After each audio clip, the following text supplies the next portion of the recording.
Ce shiur est dédié pour la Refoua Shlema de Yaakov Ben Baka Ben Mes'od. Alors la question de M. Alouche. Oui, on voit dans la paracha de semaine, ça fait des années que je pense à ça. Voilà, Yaakov Avinu, il a serré ses petits-enfants qui vont devenir ses enfants contre lui. D'accord? Maman, c'est méforage. Il les a serrés, il les a embrassés, il les a serrés contre lui. Nous, si on veut, on a tellement envie de se rapprocher, de même qu'à Yaakov Avinu, il a serré ses petits-enfants, on a besoin d'un contact physique, ça veut dire entre guillemets. Comment, qu'est-ce qui peut, voilà, c'est ma question, qu'est-ce qui peut ressembler au fait que nous aussi, des fois, on a envie d'être en relation physique avec Hachem. Ouais. Et que nous aussi, on a besoin. Il a serré ses enfants contre lui. Et nous, comment on fait? Juste pour compléter cette question, est-ce que les Guédolim de notre génération, est-ce qu'ils peuvent avoir une proximité avec Hachem telle qu'ils peuvent être aussi en contact presque physique avec lui ou du moins entre en contact physique, non, parce que Dieu n'a pas de physique. Ils sentent vraiment Hachem beaucoup. Bien sûr, il n'y a aucun doute là-dessus. On sent. Bien sûr. Mais on aimerait physique. Dieu n'est pas physique. Dieu n'est pas physique. Et pourtant, il nous a donné. Mais néanmoins, il nous a ordonné de l'aimer. Et cet amour, comme dit le Rambam à la fin du Chol Tshuva, il est plus grand que celui qu'a un homme pour une femme à laquelle il pense sans cesse, quand il dort, quand il se lève, quand il boit, quand il mange. Donc on peut arriver à des niveaux d'amour extraordinaires où la perception de Dieu est très puissante.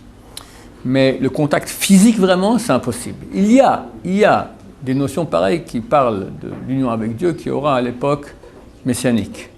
À l'époque messianique, c'est écrit, lorsque Dieu va s'unir avec son peuple, ça sera comme un lion et une lionne. Que les goïms essayent de nous empêcher de nous unir avec Dieu. À quoi ça ressemble celui qui met la main entre un lion et une lionne en train de s'accoupler? Ça va être terrible, d'accord? Donc, Chazal parle d'une relation pareille. Alors, j'espère qu'on va vivre ça très très bientôt. D'ailleurs, on m'a dit aujourd'hui que ça commence à... On m'a dit que le pétrole, le prix du baril, il a beaucoup baissé. Il y a une guerre entre l'OPEC et les États-Unis. C'était à 110 $, ça descend de 70, ça descend à 40. L'Iran est à l'agonie, la Russie aussi. Les choses avancent pas, Hachem. Et Gazel de Hanouka, comme vous l'avez dit. Bezrat Hachem. On espère. On espère qu'on est proche de la fin. Et là, il y aura une relation avec Hachem extrêmement palpable maintenant. C'est de quoi palpable? Encore une fois, c'est pas qu'on va pouvoir toucher physiquement, mais le côté physique chez nous sera tellement peu important. Quand quelqu'un a un très grand idéal, prenons un exemple tout à fait pas adéquat, un homme d'affaires. Mais il fait maintenant des affaires, mais l'affaire du siècle, d'accord. Il arrive au bureau à 7 heures. Ça se peut que jusqu'à 7 heures du soir, il n'a pas bu un café. Il a bu un café, c'est tout. Et pourtant, il aime bien manger. Il est tellement pris que son corps n'est plus... Heureusement que Dieu a créé la faim. Sinon, tous les gens passionnés, surtout ceux de Torah, ils ne mangeraient plus.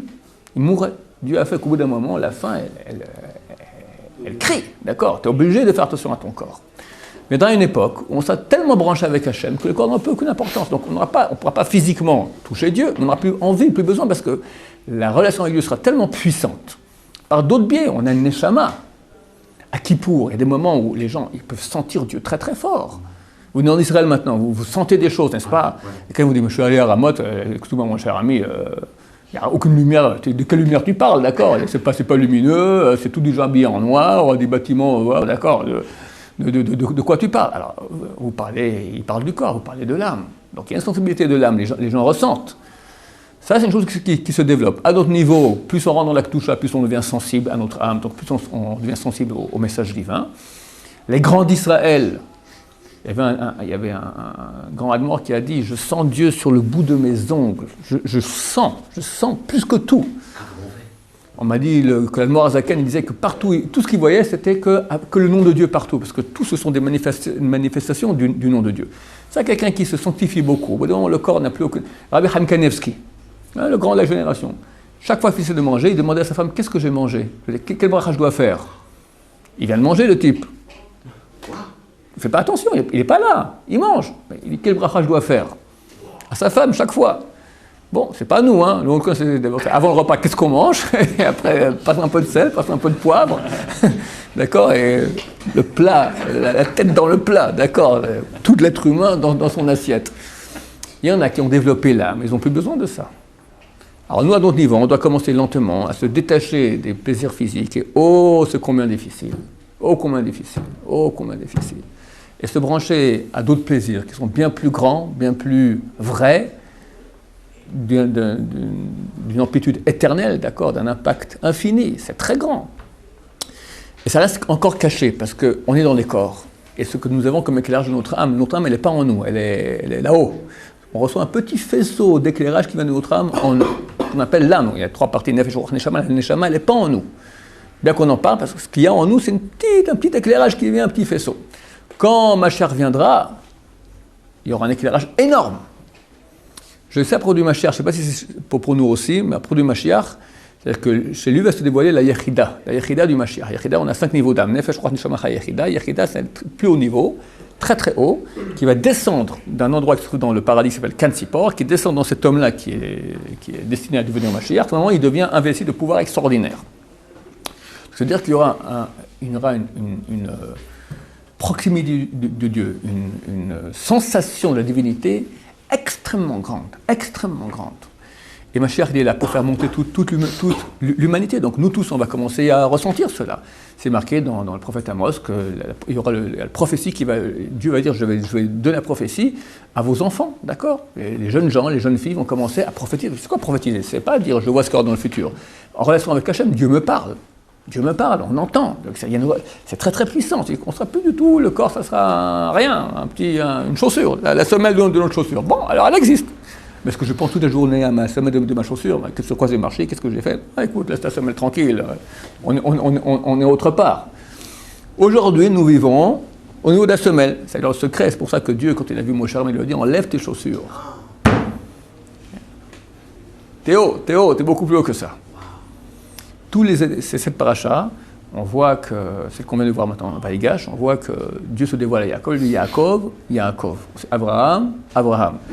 Entre les deux noms, il y a toujours une barre. C'est quoi? C'est un arrêt. Pour dire que même au niveau tellement grand qu'ils étaient Abraham et Yaakov Avinu, c'est des niveaux impossibles, d'accord?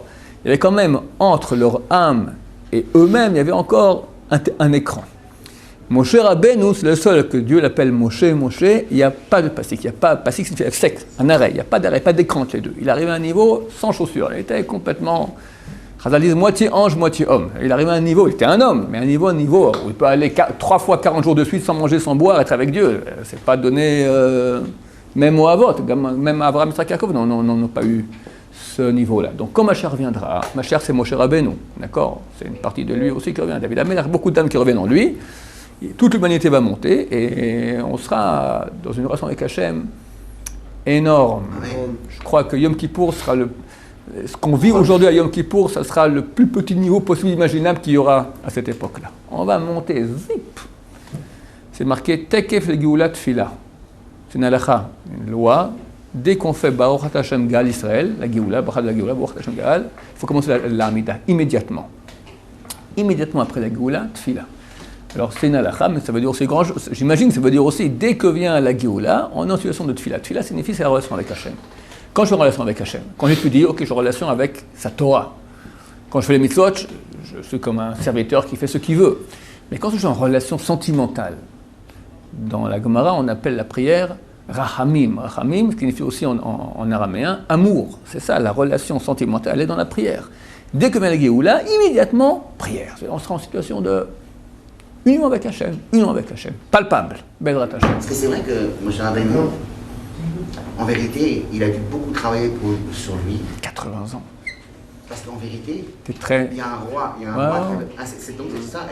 Il a vu une image de lui. C'est un jeune qu'on a entendu ça. Il a dû peindre le visage de Moshe Rabbeinu et il connaissait. C'est un truand. C'est pas possible, c'est un truand, Moshe Rabbeinu. Il décrit des... Donc c'est vrai, c'est absolument. Il décrit donc il a beaucoup travaillé sur lui. Alors ça me donne je vais vous dernièrement. Combien de temps? La première fois où Dieu se dévoile à Moshe Rabbeinu, c'est après 80 ans de travail. 80 ans, et le 80 ans. Dans le désert. Il a fui, il avait 18 ans, quelque chose comme ça, il y a 3 ans. Ça me donne le moral. Ça. Ouais, bien sûr. 52 ans, mon Hachem, je veux dire, j'ai... 2 fois le nom de Dieu, extraordinaire. Parce que nous, on vit vraiment en Bémet. Ah, je vous plains tout mon cœur.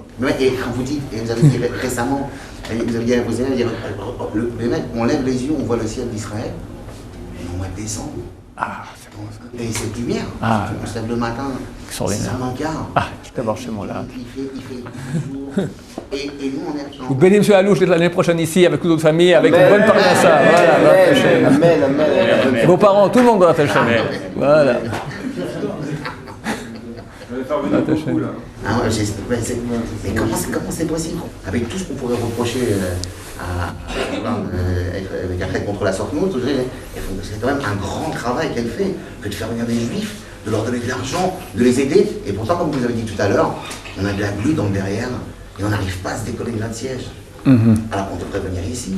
Et comment imaginer un plan de bataille pour quitter notre galou, parce qu'on est vraiment en galou où on est. Ouais, d'abord, il faut définir est-ce que c'est vraiment une mitzvah pour tout le monde venir en Israël. C'est clair que c'est une mitzvah. Est-ce que c'est adapté à tout le monde? Idéalement, chaque juif, sa place est en Israël. Maintenant, il y a 2000 ans, déjà dans la Torah, Dieu nous dit, vous avez mal vous comporter, je vous chasserai de cette terre. Et il nous a chassés 2 fois. Premier exil, deuxième exil. Maintenant, il est clair que dès avant, pendant et après la Shoah, c'est un mouvement de retour qui s'établit et que le vent est dans la direction de retour en terre d'Israël. Le monde de la Torah qui était en Europe, en Afrique du Nord, aujourd'hui en Amérique, aujourd'hui il est revenu, il est en terre d'Israël. C'est clair, donc il y a un mouvement de retour. Est-ce que tout le monde doit venir immédiatement en Israël? Oui, idéalement. Mais entre l'idéal et le réel, il y a un grand fossé. Et si quelqu'un va croire qu'il est réellement dans l'idéal, alors qu'il n'y est pas, d'accord, ben il va se casser les dents. Quelqu'un qui veut monter en Israël, il a une famille à nourrir, il n'a pas de parnassa, il ne parle pas la langue, il ne connaît pas la difficulté dure du pays d'Israël. Il a de fortes chances de repartir 2-3 ans après, aigri, malheureux, retour à la case départ. Alors, il n'y a pas de réponse claire à votre question. C'est clair qu'il y a de la glu, c'est-à-dire que même des gens qui parlent à l'Yeshiva ici pour une semaine, des fois ils restent bloqués en France 6 mois parce qu'il y a un grand etc.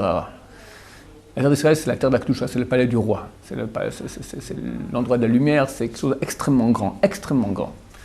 Rabbi Nachman de Breslev avait dit ça vaut la peine de vendre toute sa fortune pour payer un billet pour venir en Israël, même si on n'est pas certain d'arriver. Tellement c'est grand, tellement c'est grand. Mais il faut bien savoir, une marloquette, une divergence d'opinion au niveau de l'halakha, est-ce que la mitzvah d'habiter la terre d'Israël est des Rabbanan ou des Oraïta? De la Torah ou des Rabbanan? D'où on apprend cela? Il y a, dans la Torah, c'est écrit que vous expulserez les habitants de la terre, on parle il y a 3500 ans, et vous habiterez dans cette terre. Ce vous habiterez dans cette terre, est-ce que c'est une mitzvah d'habiter dans cette terre? Ou c'est simplement, vous aurez une mitzvah d'expulser les habitants de la terre afin d'habiter. Et vous habiterez, c'est afin d'habiter, c'est pas une mitzvah en soi. La mitzvah, elle est expulsée. Comme ça, vous pourrez habiter. Le Ramban, Nachmani, dit non, il y a 2 mitzvot. Une d'expulser, une d'habiter. Et vous habiterez, c'est-à-dire vous habiterez. Le Rambam, Maïmonide, dit non. La mitzvah, elle est, vous expulserez afin d'habiter. Il n'y a pas de mitzvah de la Torah d'habiter la terre d'Israël. Une mitzvah des Rabbanan, très grande, mais des Rabbanan. Maintenant, si quelqu'un vient en Israël, par exemple, il a une situation en France où il peut nourrir sa famille honnêtement, il peut dégager quelques heures par jour pour étudier la Torah, il va venir ici, c'est même pas certain qu'il va s'en sortir financièrement, et même s'il s'en sort, c'est l'esclavage.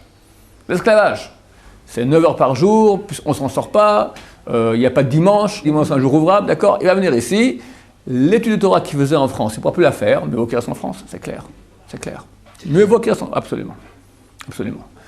Maintenant, quelqu'un qui n'a rien en France, qui est jeune, qui vient ici, qu'est-ce qu'il fait en France? Quel futur il y a en France? Un temps, je disais à long terme, après je disais moyen terme, aujourd'hui à court terme, maintenant il n'y a plus de terme du tout, d'accord? Les rabbinim disent comme vous, les rabbinim de France, qui pourtant ne veulent pas perdre leur troupeau, ils disent comme vous. Celui qui peut pas. Encore une fois, tout le monde, il n'y a pas un juif, je crois, normal sur terre qui dit qu'il ne faut pas habiter la terre d'Israël. Bien sûr, c'est un mitzvah, il n'y a aucun doute là-dessus. Est-ce que c'est praticable? Est-ce que c'est réel ou c'est que idéal? Et tant que ça ne devient pas réellement possible, c'est-à-dire que Dieu nous dit non. Dieu nous dit non. Alors comment Dieu nous dit non? C'est pas qu'il met un panneau devant la porte, non, tu ne viendras pas, d'accord? Mais on veut, on ne peut pas. Quelqu'un qui est bloqué, ses parents, voilà. Quelqu'un m'a appelé, voilà, sa mère a 80 ans, elle est malade, elle reçoit les droits en France, ici elle n'a rien, d'accord? Est-ce que je dois la quitter pour venir en Israël? Et quoi, elle laisse crever? Jamais de la vie, c'est clair. Donc ça veut dire non.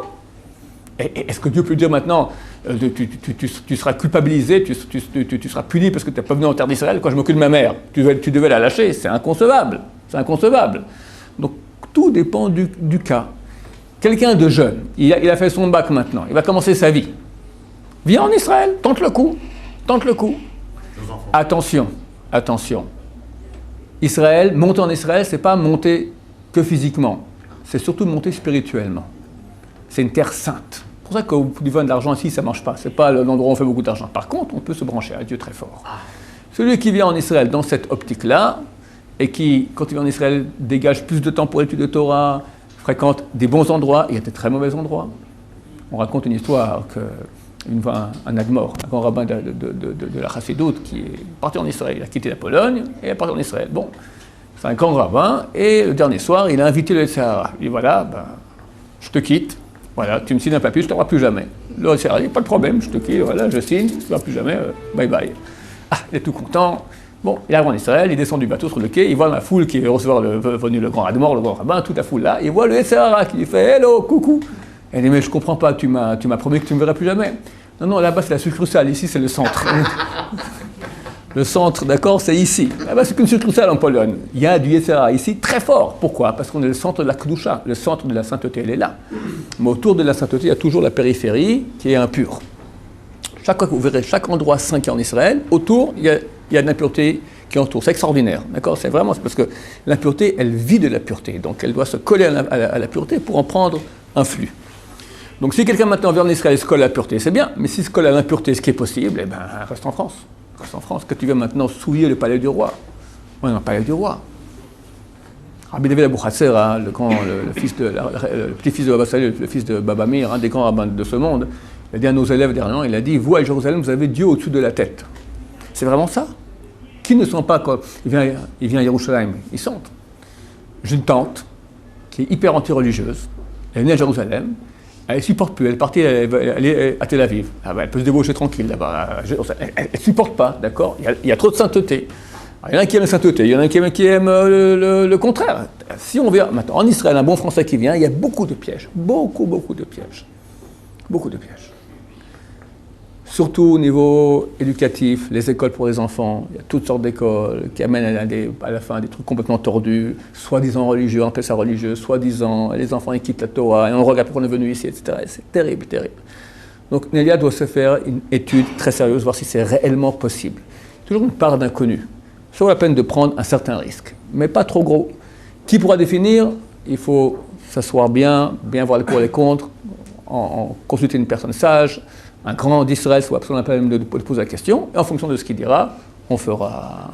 Oui. Vous avez dit qu'à l'époque, on avait été chassé de la terre d'Israël parce qu'on se portait mal. Oui. C'était collectif, mais est-ce qu'aujourd'hui, par exemple, Hachem est venu nous chasser de la terre d'Israël sans s'en porter mal individuellement? Aussi. Ça peut arriver. Ça peut arriver, ça peut ne pas arriver. Je te dis, comme il y a beaucoup de Touma ici aussi, de gens qui restent ici. Ça peut arriver que quelqu'un cause ce péché, Dieu le mette dehors. Oui, absolument. Et on pourrait dire que, il n'y a pas que Jérusalem, il y a aussi Ramoth. Moi, c'est la première fois que je viens à Ramoth. Ils sont bons, hein? Ça sent bon à Ramoth. Je ne suis jamais venu à Ramoth. Ouais. Si on ne savait pas qu'il y avait des Shiva, est-ce qu'on pourrait faire la pub, dire aux Français, mais c'est beau.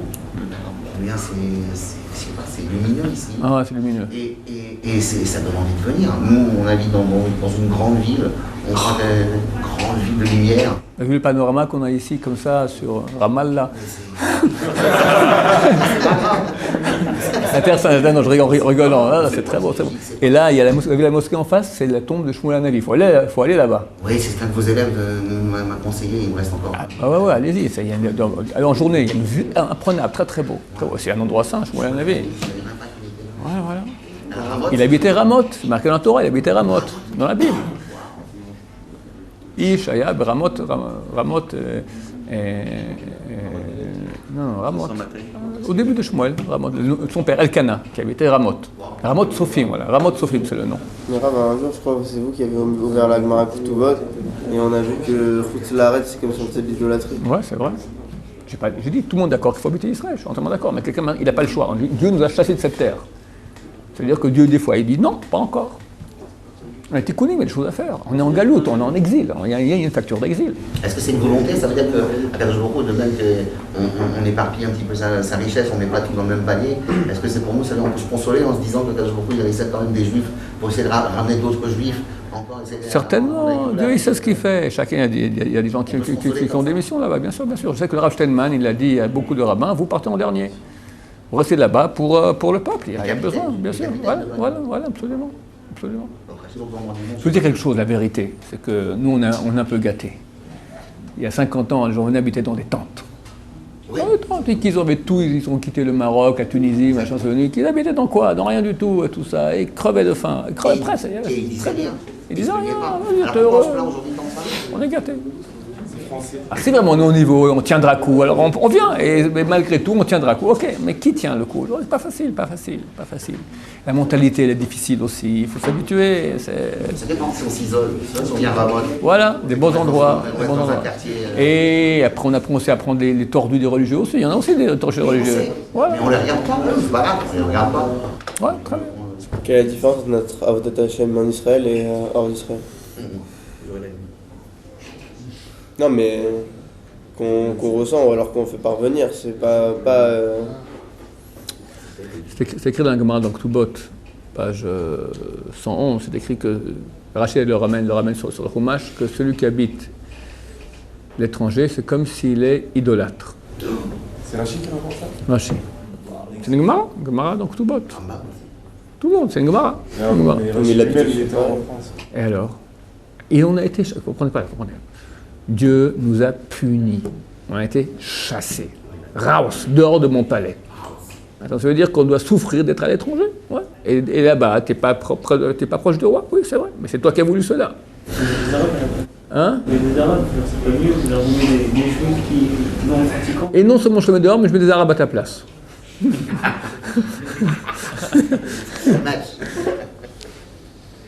Quand tu reviendras, et c'est eux qui vont t'attendre ici avec des fusils. D'accord? Ouais, exactement ça, et des poignards. Et des bombes. C'est-à-dire qu'on a un mérite, aujourd'hui. Énorme. Ah oui? Énorme. Après la Shoah, on a eu un mérite comme ça. La Shoah d'abord, en soi, c'est un mérite terrible. Terrible. Maintenant, la Tchouva, tous ces bons garçons qui viennent, qui ont connu l'enfer, les filles, le truc, la drogue, qui quittent tout, qui font Tchouva, c'est beau, c'est un très grand mérite. C'est pas facile. Pas facile. Alors pourquoi c'est écrit qu'à l'étranger, on est comme des idolâtres? Parce que j'entends expliquer tout cela, allez, on va tenter le coup. Dieu, il agit dans le monde par le biais en voie de conduite. C'est ça le mazal. Mazal, ça vient de la racine l'isol. L'isol signifie couler. C'est comme des tuyaux par lesquels coule le flux que Dieu amène sur l'humanité. Maintenant, chacun des peuples a son mazal. Il y a 70 peuples, il y a 70 mazalot. Ce qui est écrit, que chaque peuple, il a son sar, il a son ministre. C'est quoi un ministre? C'est un ange, je veux dire, c'est un conduit, une réalité spirituelle par laquelle le flux qui revient aux nations passe. Am Israël n'a pas de mazal. On n'a pas, dans la réalité naturelle que Dieu a créée, il n'y a pas de place pour le peuple d'Israël. Abraham Avinu regarde dans le ciel, il regarde le mazal, il regarde du point de vue de l'astrologie, il voit qu'il n'y a pas d'enfant. Et il lui dit, Torah, je te mets au-dessus des astres. On est au-dessus du mazal. Am Israël est branché directement avec Dieu, sans aucun ange, sans aucun intermédiaire, sans aucun sar, sans aucun ministre. Il y a Michael, le sar d'Israël, mais ce n'est pas un intermédiaire. Nous, on est branché directement avec Dieu. Banim atem l'Hashem el Koron, vous êtes des enfants de Dieu. C'est bien, mais c'est dangereux. Parce que si je suis à mon niveau surnaturel, je pratique la Torah et les mitzvot, je suis vraiment me conduit comme un enfant fidèle de Dieu, alors je suis le top, je suis le fils du roi. Mais si maintenant, je ne veux pas être l'enfant de Dieu, parce que c'est contraignant, pour faire, t'es le prince, tu peux pas aller en boîte. Le prince ne peut pas aller en boîte, d'accord? Il veut aller maintenant au bord de la plage avec les copains. T'étais le fils du roi, mon cher ami, ça se fait pas. Tu iras à la piscine privée, d'accord? Chez toi dans le palais. Au mikvé, d'accord? Chacun, il a... Quelqu'un, il veut non, je veux pas être le fils du roi, je veux être comme les autres. Il veut se coller aux autres. Il y a un rejet. On sent ça qu'il y a un rejet. Il dit, t'es pas comme nous, t'es pas comme nous. T'as pas droit à la vie. Regardez, les peuples contestent notre droit à la vie. Tous les peuples ont une terre. On n'a pas de terre, on est né dans le désert. Dieu nous a donné cette terre, il a bien voulu, parce qu'on a mérité, il nous a mis dehors les habitants de cette terre, on nous a mis à la place. Mais c'est à condition qu'on reste ses enfants. Sinon, tu n'as pas droit. Tu n'as pas droit à la vie, tu n'as pas droit à la terre, tu n'as droit à rien. Tu ne comprends pas bien, les gens disent, tu manges le pain des Français. J'ai vu une Goebbels, une fois il parlait, voilà, on en marque que c'est juste, nous mangeons notre pain. C'est le même discours, d'accord? Au Moyen-Âge, du temps des Romains, des Grecs, les nazis, enfin, de tous les temps. Ça veut dire quoi? Ça veut dire, tu veux maintenant recevoir le flux, comme si tu étais dans la nature, dans le naturel. Le flux des 70 nations, tu n'as pas ta place. Donc si tu te colles, tu viens, tu prends de leur flux maintenant, tu manges le pain des Français. Effectivement. Effectivement. Nous, on doit être branché avec Dieu directement. Et là, on reçoit hors du compte. Dans la mesure où on est branché. Maintenant, en Israël, c'est la place où on est branché avec Dieu directement. On reçoit le flux direct. Quand on est à l'étranger, on reçoit le flux par le biais qui nous revient, Dieu veut bien nous donner, ça revient par le biais du ministre, du mazal. Aussi quand on fait une mitzvah, on fait un flux qui part de nous vers le haut. Quand on le fait en Israël, ça va directement à Dieu. Quand on le fait à l'étranger, ça va à Dieu, mais ça passe par le ministre qui prend un petit impôt. Ça veut dire qu'on donne un flux de lumière au ministre des autres pays. En cela, on est appelé idolâtre. Celui qui habite l'étranger, pourquoi il est idolâtre? Parce qu'il donne, en faisant le mitzvah, il donne un flux. Alors, il ne va pas faire le mitzvah, non, il faut faire le mitzvah. Il y a une partie qui va au côté négatif. C'est forcé. C'est forcé. Dans cette mesure, on appelait que celui qui habite l'étranger, il est appelé idolâtre. Maintenant, Dieu, parce qu'on s'est mal comporté, nous a envoyé là-bas. C'est quoi on s'est mal comporté? J'ai encore 2 minutes. Dieu a créé un monde où il y a le mal et le bien mélangés. Lorsque l'homme a péché, il a encore fait tomber beaucoup d'étincelles, des réalités spirituelles bonnes dans le mal. Et tout est mélangé. Par l'application des mitzvot, par l'étude de la Torah, si on ne fait pas cela par la souffrance, on fait une sélection entre le bien et le mal, on reprend du mal l'étincelle de bien qui est en lui, elle repart en haut et le mal disparaît. Le mal, il a de la puissance tant qu'il a du bien en lui, de la vie en lui, de la divinité en lui. On prend cette source de divinité, le mal disparaît. Comment on fait cela? En faisant Torah mitzvot. C'est le job du peuple d'Israël jusqu'à l'époque messianique. Quand la dernière étincelle part, on est en époque messianique. C'est vrai que maintenant il y a beaucoup de souffrances, beaucoup de choses à réparer parce qu'on arrive très très proche de la fin. La Shoah, c'est clair, ça fait partie de tout ce dernier siècle, fait partie des souffrances en temps du Messie, parce qu'on arrive à la fin, il faut que tout soit réparé, donc tout va très vite. Et idéalement, Am Israël, habitant la terre d'Israël, avait le pouvoir, depuis Israël, depuis Ramoth, d'accord, depuis Yerushalayim, depuis toute la terre d'Israël, par l'étude de Torah, par l'application des mitzvot, faire en sorte que toutes les étincelles de sainteté qui a éparpillées dans le monde entier repartent vers la sainteté. On avait un aspirateur à longue distance. Mais on l'a bouché. Parce qu'on n'a pas étudié comme il fallait. On a fait des péchés. On s'est mal comporté, etc. À la fin, l'aspirateur à longue distance ne pouvait plus aspirer. Donc il a fallu aller sur place. Parce que le peuple d'Israël est parti dans le monde entier. Et pour ça aussi que le peuple d'Israël est expulsé d'un pays à l'autre sans cesse. Parce qu'on fait un travail, on va sur place. On va au Maroc, on a fini. Ok, on part en Tunisie, on a fini. Au Liban, on a fini. En Russie, d'accord. Chaque fois, on fait un travail de récolter toutes les étincelles de sainteté qu'il y a, et après, on part. C'est la raison profonde de l'exil. C'est pas que Dieu n'a plus été méchant, pan. Il y a un job à faire. Vous n'êtes pas capable de le faire d'ici, parce que vous avez bouché maintenant vos outils qui le permettaient. Il faut aller maintenant sur place. Vu qu'on est proche de la fin, alors on revient maintenant ici avec les étincelles, tout revient. Ceux qui sont encore bloqués à l'étranger, s'ils ont encore quelques étincelles à ramener de leur tikkun, il y a encore des choses à faire. Tant que Dieu ne dit pas, ok, maintenant tu viens, alors ça prouve qu'on ne peut pas encore venir. Avec Hachem, que bientôt tout le monde revienne. Amen. Alors, amen.